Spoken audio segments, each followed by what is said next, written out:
at ng Espiritu Santo. Amen. Ang pagpapala ng ating Panginoong Hesukristo, ang pag-ibig ng Diyos Ama, at ang makikipagkaisa ng Espiritu Santo naway sumainyong lahat. At sumaiyo rin. Mga kapatid, tinipon tayo bilang mga kaanib na angkan ng Diyos, kaya dumulog tayo sa maawaing Panginoong nagpapatawad ng lubos. Sinugong tagapagpagaling sa mga nagsisisi, Panginoon, kaawaan mo kami. Panginoon, kaawaan mo kami. Dumating na tagapag-anyayang mga makasalanay magsisi, Kristo, kaawaan mo kami. Kristo, kaawaan mo kami. Nakaluklok ka sa kanan ng Diyos Ama para ipamagitan kami. Panginoon, kaawaan mo kami. Panginoon, kaawaan mo kami. Kaawaan tayo ng makapangyarihang Diyos, patawarin tayo sa ating mga kasalanan, at patnubayan tayo sa buhay na walang hanggan. Amen. Manalangin tayo. Ama naming makapangyarihan, kami dumudulog sa iyong dakilang pag-ibig. Ngayong ang araw ng kaligtasan ay palapit ng palapit, upang sa pagdiriwang ng pagkabuhay, kami lalong sumigasig. Sa pamamagitan ni Jesucristo, kasama ng Espiritu Santo, magpasawalang hanggan. Amen. Magsiupo po ang lahat.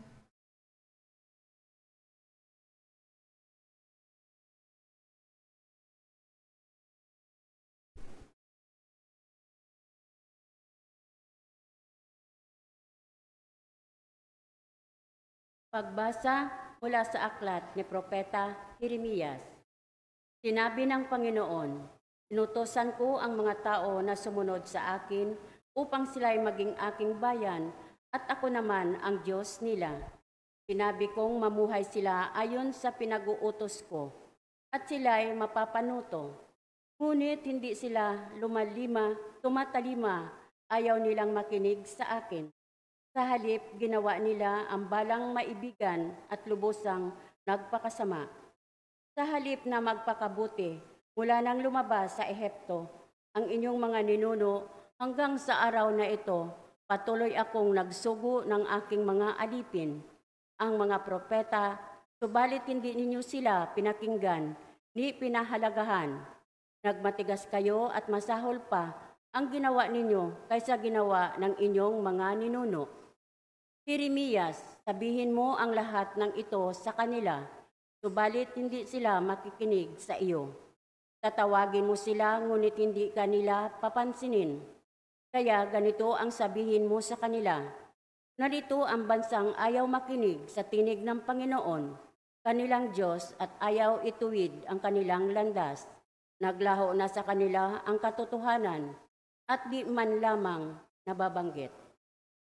Ang salita ng Diyos. Salamat sa Diyos. Salmon tugunan, ang ating pong itutugon. Panginooy inyong dinggin, huwag niyo siyang salungatin. Ulitin po natin. Panginooy inyong dinggin, huwag niyo siyang salungatin. Tayo ay lumapit sa ating Panginoon. Siya ay awitan, ating papurihan. Ang batong kublihan natin kalakasan. Tayo ay lumapit sa kanyang harapan na may pasalamat. Siya ay purihin ang mga awiting may tuwa at galak. Tugon. Panginooy inyong dinggin, huwag niyo siyang salungatin. Tayo ay lumapit sa kanyang sumamba at magbigay galang. Lumuhod sa harap nitong Panginoon sa ating lumalang. Siya ang ating Diyos. Tayo ay kalinga niyang mga hirang. Mga tupa tayong inaalagaan. Tugon. Panginooy inyong dinggin, huwag niyo siyang salungatin. Ang kanyang salita sa ating pakinggan. Iyong puso huwag patigasin, tulad ng ginawa ng inyong magulang. Nang sa Meriba sa ilang ng Masa, ako ay tinuksot. Doon ay sinubok ng iyong magulang. Bagamat nakita ang aking ginawang silang nakinabang. Tugon. Panginooy inyong dinggin, huwag niyo siyang salungatin. Magsitayo po ang lahat.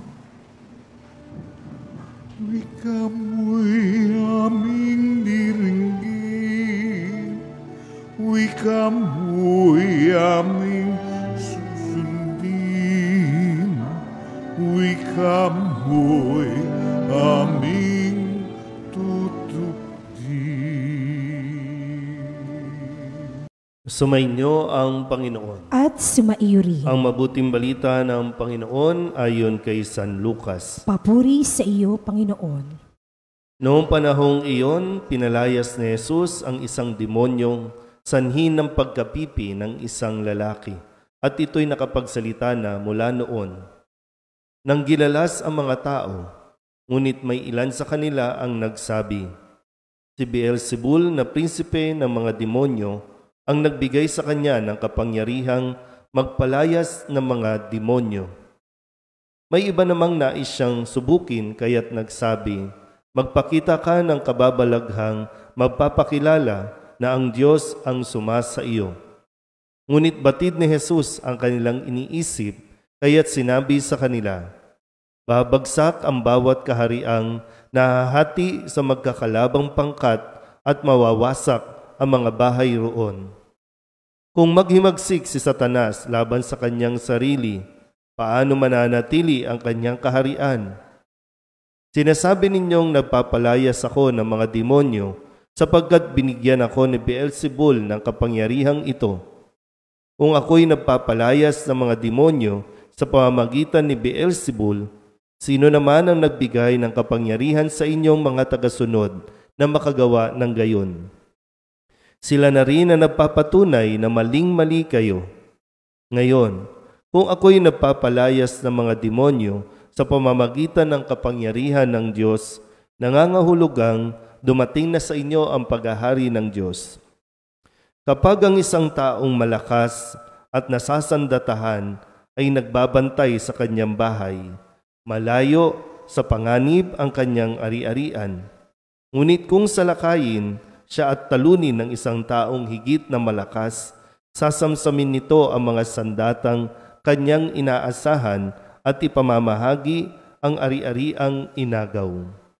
Ang hindi panig sa akin ay laban sa akin, at nagkakalat ang hindi tumutulong sa aking mag-ipon. Ang mabuting balita ng Panginoon. Pinupuri ka namin, Panginoong Hesukristo. Isang magandang umaga po sa inyong lahat. Paano po ba tayo nagre-react kapag mayroong mga taong ayaw sa ginagawa mo? Sabi natin, narinig natin na kapag ang utak ng isang tao, sabi ay katulad ng isang lata. Kapag puno ang laman, tahimik. Pero kapag walang laman, maingay. Pag maingay, ibig sabihin, walang laman. At kung ano-ano lang ang naiisip sabihin. Pero kung puno ang utak ng tao, ibig sabihin, maraming pinaguhugutan, maraming pwedeng, ibang may malalim na pagninilay. So kung sino yung maingay, yun ang walang laman ang utak. So ngayon, paano tayo nagre-react kapag may mga ayaw sa atin o kaya naman may mga comment sa mga ginagawa natin? So dito natin malalaman kung tayo ba ay may natututunan mula sa mga aral ni Jesus o kapag mayroong konting comment, react din tayo ng react agad. Kasi sa Ebanghelyo natin, sabi nga po dito, mayroong pinagaling si Jesus, pinalaya mula sa masamang espiritu. Mabuti yung ginawa, pero ano ang sabi ng mga taong ayaw sa kanya? Dahil kay Beelzebul, kampon kasi yan ng demonyo, kaya nakakapagpalaya siya ng demonyo dahil din kay Beelzebul. May mga panahon na kailangan mong depensahan ang iyong sarili sa tamang paraan, sa tamang oras, sa tamang panahon. Pero may mga panahon din na hindi mo kinakailangan sumagot. Hindi mo kinakailangan magpaliwanag. Kasi may mga taong kahit anong paliwanag mo, wala silang tatanggapin. Mahuhulog ka lang sa pain o sa trap no, na ikaw mismo ang matotorete, ikaw mismo ang mahihirapan o pahirapan mo lang sarili mo. Hayaan mo na lang sila. Kung ano ang sabihin, kung ano ang isipin nila, hayaan mo sila. Utak naman nila yan eh. Wala tayong control sa mga yan. Pero ikaw, mayroon kang control sa iyong emosyon, sa iyong sasabihin, sa iyong iisipin. Kaya mahalaga po ito, no, na tayo po ay mayroong ang ating mga utak, no, ang ating puso't isipan, dapat punong-puno ng mga aral at utos ng Diyos. Dahil dito tayo huhugot kung ano ang dapat nating gawin, kung ano ang dapat nating maging reaksyon. Muli, no? Pag nilayan natin ng mabuti, tayo ba ay tumatahimik o tayo ba ay masyadong maingay? Sino ba talaga ang kampi sa Diyos? Sino ba talaga ang kumakampi sa demonyo? Pag-isipan natin ng mabuti, ha? Alamin natin kung paano ba tayo nagre-react sa mga taong nambabash, sa mga taong pala-comment sa mga ginagawa natin. Pero sikapin mo rin, no? Sikapin mo rin na kaya mo ginagawa ang mga bagay na ginagawa mo ay dahil malinaw sa iyo na ito ay ayon sa utos ng Diyos. Amen?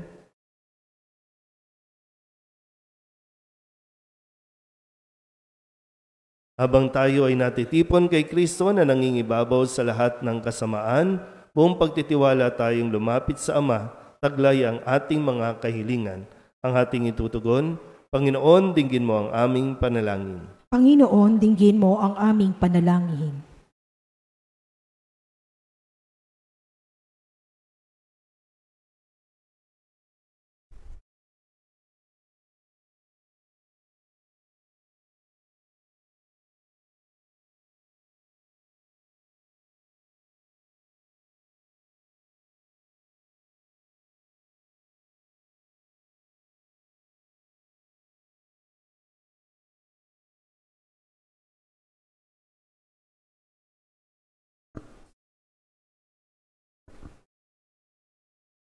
Ang simbahan naway magpanibago at magpapatotoo ng tapat sa mga dapat pahalagahan sa buhay at tumulong sa muling pagbubuo ng isang wasak na mundo.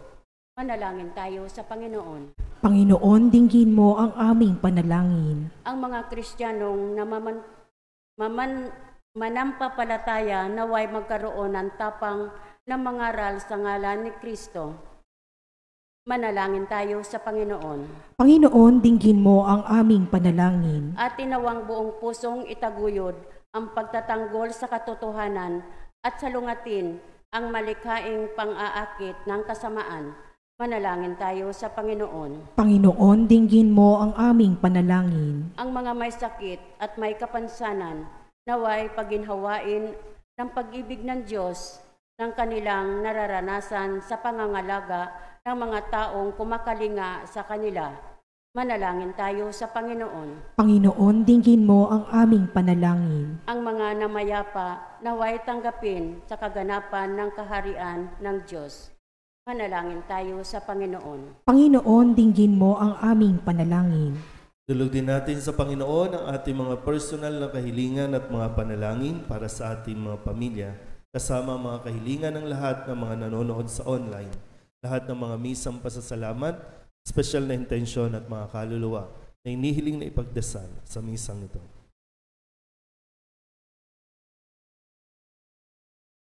Ang lahat ng ito inihiling namin sa ngalan ni Kristo, ang aming Panginoon. Amen. Magsiupo pong lahat.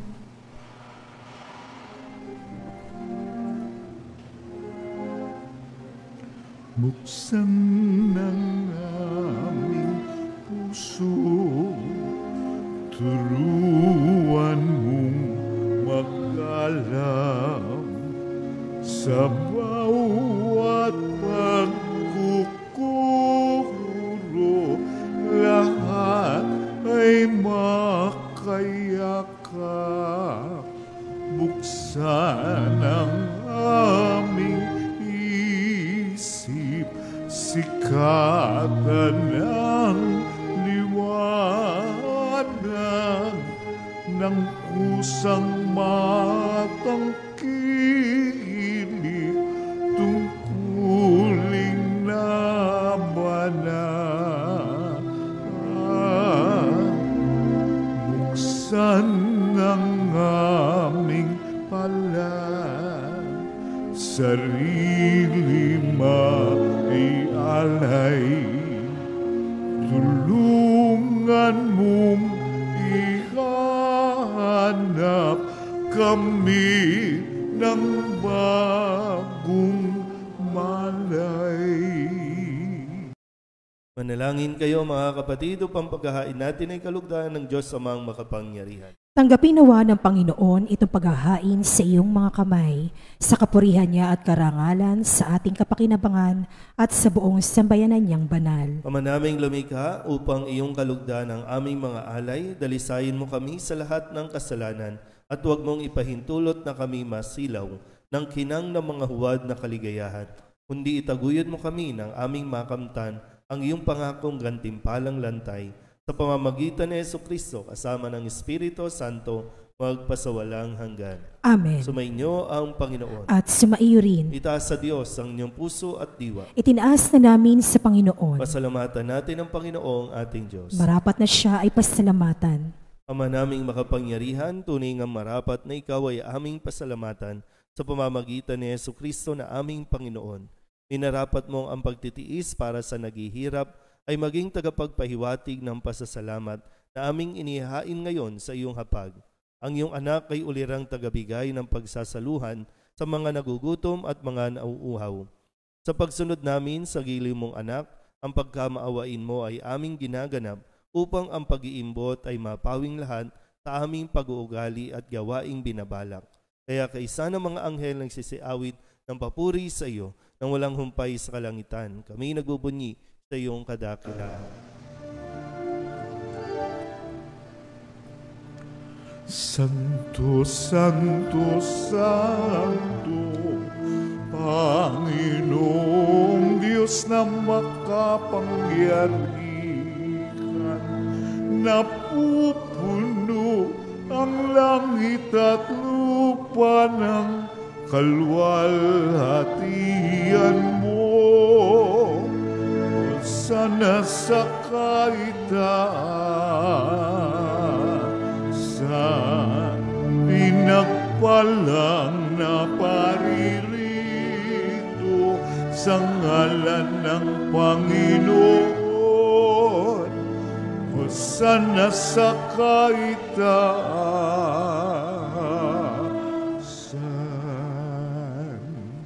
Maraming banal kong alang tanang kabanalan, kaya't sa pamamagitan ng iyong Espiritu, gawin mong banal ang mga kaloob na ito upang para sa aming maging katawan at dugo ng aming Panginoong Hesukristo. Bago niya pinagtiis ang kusang loob na maging handog, hinawakan niya ang tinapay, pinasalamatan kaniya, pinaghati-hati niya iyon, iniabot sa kanyang mga alagad at sinabing, tanggapin ninyong lahat ito at kanin, ito ang aking katawan na ihahandog para sa inyo.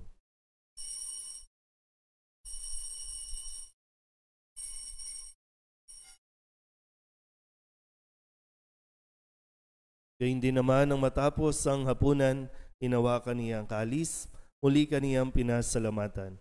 Iniabot niya ang kalis sa kanyang mga alagad at sinabi, tanggapin ninyong lahat ito at inumin. Ito ang kalis ng aking dugo, ng bago at walang hanggang tipan.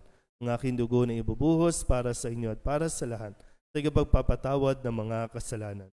Gawin ninyo ito sa pag-alaala sa akin.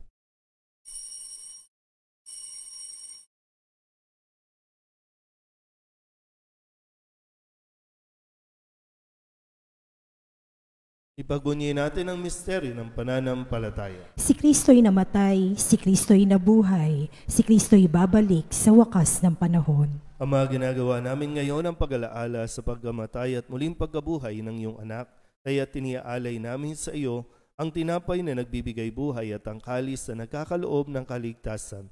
Kami nagpapasalamat dahil kami iyong minarapat na tumayo sa harap mo para maglingkod sa iyo. Sinasamo namin kami magsasalo-salo sa katawan at dugo ni Kristo ay mabuklod sa pagkakaisa sa pamamagitan ng Espiritu Santo. Ama, lingapin mo ang iyong simbahang laganap sa buong daigdig. Puspusin mo kami sa pag-ibig kay San ni Francisco na aming Papa at ni Jose na aming Obispo at ng Tanang Kaparian. Alalahanin mo rin ang mga kapatid naming nahimlay na may pag-asang sila'y muling mabubuhay, gayon din ang lahat ng mga pumanaw. Tawaan mo sila at patuloyin sa iyong kaliwanagan. Tawaan mo at pagindapating kaming lahat na makasalo sa iyong buhay na walang wakas. Kaysa na mahal na Birhen Maria na Ina ng Diyos, ng kabiyak ng puso niyang si San Jose, kaysa ng mga apostol at ng lahat ng mga banal na namuhay dito sa daigdig ng kalugod-lugod sa iyo, may pagdiwang nawa namin ang pagpupuri sa ikararangal mo sa pamamagitan ng iyong anak na aming Panginoong Hesus Kristo. Sa pamamagitan ni Kristo, kasama niya sa Kanya, ang lahat ng parangal at papuri ay sa iyo, Diyos amang makapangyarihan, kasama ng Espiritu Santo, magpasawalang hanggan. Amen. Amen. Amen.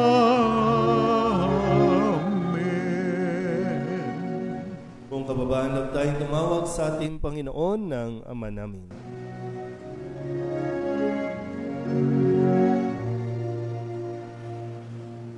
Ama, sa lahat ng masama.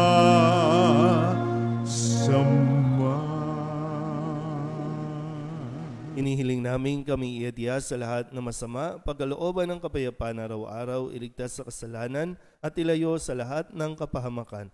Samantalang aming pinananabikan ang dakilang araw ng pagpapahayag ng tagapagligtas naming sa Hesus Kristo. Sapagkat iyo ang kaharian at ang kapangyarihan at ang kapurihan magpakailanman. Amen. Panginoong Hesus Kristo, sinabi mo sa iyong mga apostol, kapayapaan ang iniiwan ko sa inyo, ang aking kapayapaan ang binibigay ko sa inyo. Tunghayan mo ang aming pananampalataya at huwag ang aming mga pagkakasala.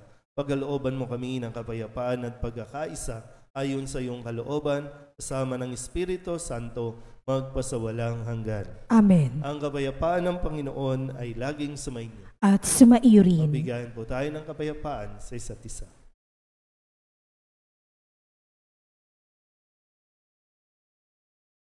Kordero ng Diyos na nag-aalis sa mga kasalanan ng sanlibutan, maawa ka sa amin. Kordero ng Diyos na nag-aalis sa mga kasalanan ng sanlibutan, maawa ka sa amin. Kordero ng Diyos na nag-aalis sa mga kasalanan ng sanlibutan, ipagkaloob mo sa amin ang kapayapaan.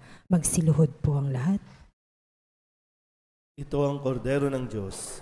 Ito ang nag-aalis ng kasalanan ng sanlibutan. Mapalad ang mga inaanyayahan sa kanyang piging. Panginoon, hindi ako karapat-dapat na magpatuloy sa iyo, ngunit sa isang salita mo lamang ay gagaling na ako. Katawan ni Kristo. Amen.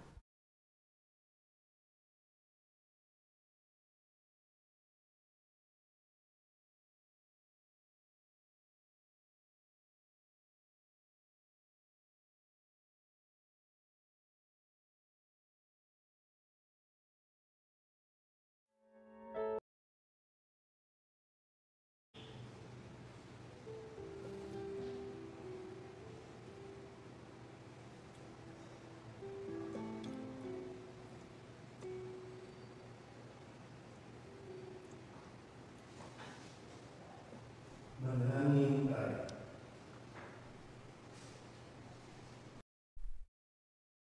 Ama naming mapagmahal, pamalagiin nawa kaming buhay ng pagsasalo namin sa banal na pakikinabang at dulutan nawa kami nito ng iyong kapatawaran at patatagin nawa kami sa tapat na pagmamahal sa pamamagitan ni Jesucristo, sama ng Espiritu Santo, magpasawalang hanggan. Amen. Sumainyo ang Panginoon. At sumaiyo rin. At papalain kayo ng makapangyarihang Diyos, Ama at Anak at Espiritu Santo. Amen. Tapos na ang banal na misa, humayo tayo sa kapayapaan ni Kristo. Salamat sa Diyos. Magandang umaga po. Good morning. Father.